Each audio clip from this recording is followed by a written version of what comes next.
Paper paper அப்புறம் paper மேனே பள்ளிக்கூடத்துல பாடம் படிச்சதில்ல பேப்பர் பேப்பர் போடுவேன்னு அப்ப தெரியவில்லை.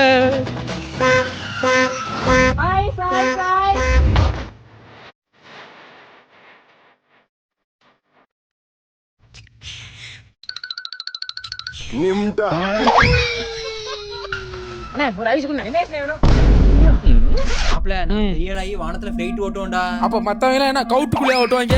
இப்படியே பேசியிருந்தா கடைசியில குச்சி வச்சு தான்டா இப்ப.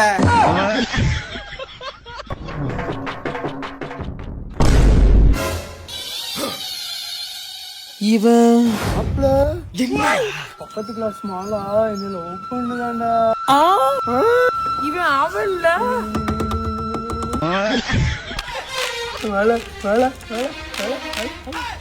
மாப்ள ஹாப்பி காந்தி ஜெயந்தி. காந்தி ஜெயந்தியா? அட தொட்டில பிறந்து குட்டியா பெத்த குடியார பையன் மாவனே, அது குடியரசு தினம்டா. டேய் குச்சேஸ், ஹாப்பி இண்டிபெண்டன்ஸ் டே. நாளைய நாட்டில் தலைவனும் நீயே நம்பிக்கை கொண்டு